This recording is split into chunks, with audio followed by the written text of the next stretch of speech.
Starfield is a massive game with so many objectives and missions and things you can do, and I've made multiple mistakes during my time with the game, and I'm hoping that in this video I can stop you from making the same mistakes. Let's go!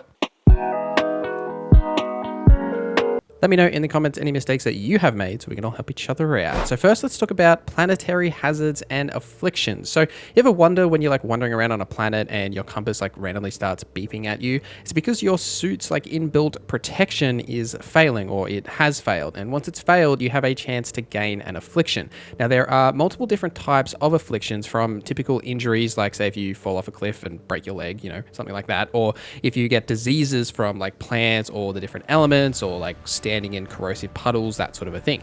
Now, some of these will just lead to debuffs that you can view in your status menu, but some of them will also actually deplete your health via environmental damage, when your health will go into an orange section. This functions very similar to rads in Fallout. So if you ever wondered why your health is randomly going orange and you can't heal past that point, it is environmental damage. Now, what you can do to get rid of environmental damage is essentially just go somewhere that is safe, right? So that could be your ship, that could be inside an outpost, essentially somewhere where you're outside of the elements, and then eventually after a little bit of time that bar will then start to deplete and you'll be able to heal back through your normal rate. Now you can increase your overall resistances to things like this in the general hazards via the resistances in the spacesuits and armor that you're wearing. There is thermal, airborne, corrosive, and radiation. Now when you take any sort of these types of damage, they will view that specific icon on your compass. So say thermal, you'll have the thermal icon, or airborne, that airborne icon, corrosive, radiation, etc. So when you land on a new planet, or you say walk into something you shouldn't, you'll be able to see what type of damage that is, because it'll have that same matching icon. So an example being, say if you land on a planet that is extremely cold, right? You might need to increase your thermal resistance, so you might want to put some armor on that is for thermal resistance to sort of protect you and hope that you don't get frostbite, right? So you can actually see and match up those icons in your menus based on that. Now, if you do get afflictions, there is multiple ways you can heal them. One is just by going to a doctor and asking them to heal you, and they will heal you. But you can actually carry around aid items that can heal basically all of the different categories. So in your aid menu, where you can see your health and it'll actually show the status as well, you'll have various aid items that will match up with those different icon types of the different afflictions that you may have. You essentially just need to consume that item and it will then clear you of that affliction. So because this shows it on the aid screen as well, you don't have to tap back into your status menu, but it's a quick way to sort of see, all right, I've got the red affliction, whatever that red affliction is, and then you can clear it via using one of these aid items. So anytime you go into a town or you need to get some aid items, like if you go in to buy med packs or something, it's good to grab a few of these different items as well, just in case you do get them while you're exploring on planets. And you mostly get these sort of afflictions on the random planets that you'll find, like if you go to different places that are sort of outside general territory, like those different locations you might find that these often have a lot of planetary hazards, so just be mindful of that. Now, if you ever want more information about something like these hazards, or just things in general, one of the biggest things that I found is that if you pause the game and you can go to the help screen, there is a list of different articles here that will give you so much information about systems and mechanics, and they honestly aren't really explained anywhere else. So it's a really good idea to pause the game and go to help and view this screen as well. You can view stuff like, the environmental damage that we touched on earlier, or anything like that in this screen as well. So highly recommend reading the help screen if you're ever stuck and you're looking for more information about stuff. You are wasting credits, or I was wasting credits. We're all wasting credits, let's be honest. So ships are definitely the coolest part of Starfield, and I have wasted a ton of credits just upgrading and modifying the Frontier, or the basic ship you get at the start of the game, without really knowing that I was going to ditch that ship pretty quickly as soon as I either had enough credits to buy something that was better, or just get a free ship. There are multiple quests that will reward you a ship just for doing it, or even stealing a ship. So if you want to steal a ship, you need to use the targeting control system skill, or just get lucky by knocking out the ship's engines. Then you can board that ship and kill the crew, and then you just pilot that ship, take it back to any sort of spaceport, register it as your own ship, and then you've got that ship for yourself. You can then sell the ship, but you don't make heaps of profit off selling a ship that you've then had to register and then sell. But the main crux that I wanted to talk about here is that in the ship builder, right, if you're spending a lot of time trying to upgrade, the Frontier or the basic ship, a lot of the really core and best components are actually locked behind the Starship skill, which takes a long while to actually get. Now, you will need the Starship skill plus the piloting skill so you can get those higher class and higher quality ships to be able to use them in like the ship builder. And something that I was sort of stuck with is like I sort of hit the plateau, I guess, with where I could upgrade the Frontier, but I'd wasted so many credits when I could have used those credits to actually just buy a better ship. And the reason that you should either buy a better ship or steal one is because those ships actually have parts that you can't craft at that point if you don't have the Starship design skill. For example here, right, with the shield breaker, you know, I've got much higher quality parts for my ship and components that are using like Starship design rank 3 and rank 4, which I personally don't have. But because I bought a ship that has them already, I can then go into the ship builder and edit the ship how I see fit while actually maintaining those parts that I technically can't craft at the moment. But because I've bought a ship that already has them, I can use them freely in the builder. So you've got freedom to be able to do it in that way. But it's just worth calling out that, you know, investing heaps of money into your ship in the early days is probably not the best, and saving up to either buy a better ship or just like steal one and then upgrade that ship is probably the better way to go. It's also worth mentioning as well that shipyards will sell different ships, and then the higher levels you get throughout the game, they will then start selling different ships as well. So be sure to check back often at different vendors and try to find a ship that you actually like.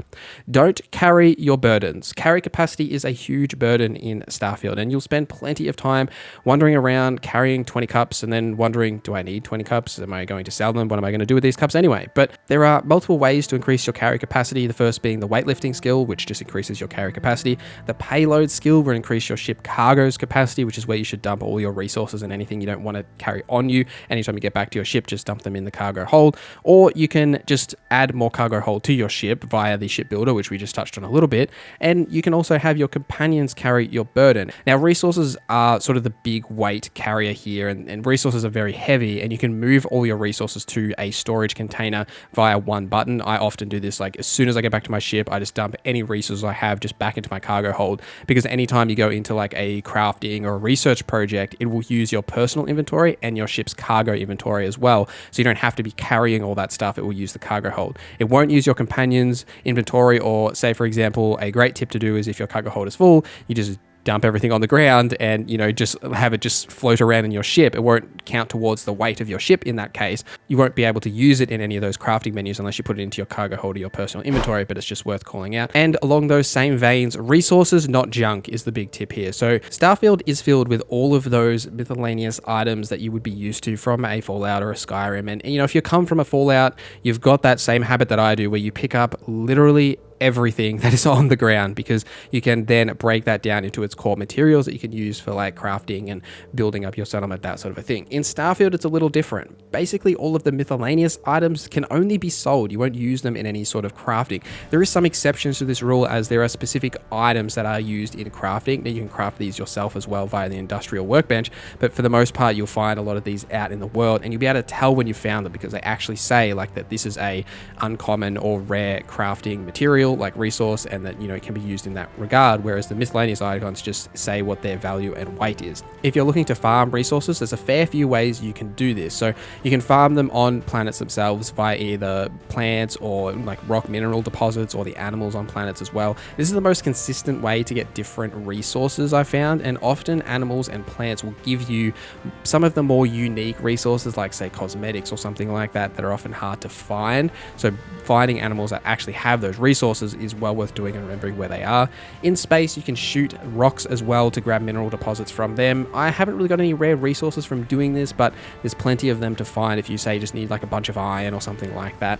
And a really great way to do this as well is via extractors at your outpost. So if you build an outpost on top of the ground where there is a resource in the ground, you'll have the option to build an extractor on top of that, which will then, once powered, give you that specific resource over time, as long as it stays powered and doesn't actually fill up. But it's like an unlimited way that you can gain that. So if you find a rare resource that's worth a lot of money and you want to sell it, or essentially aluminum is a great one to actually farm, because aluminum is used in like everything, so it's a great resource to farm in that way. If you want a bit more of a detailed guide on how to build a like resource farm, my things to do video covers that, and I'll link that for you guys here. But if that's too much effort for you, you can just go to a vendor that sells resources and buy them as well. Like mining outposts always have vendors that sell resources, and then the typical traders that you find in towns can get you them as well. It's also worth noting, like on this junk and resources, that digipicks actually come under the misc category. So if you're like selling all your junk, just don't sell all your digipicks by accident. Next is to do the factions. Now, being such an overwhelming game, it is hard to decide what to spend your time on, and I didn't delve into the factions until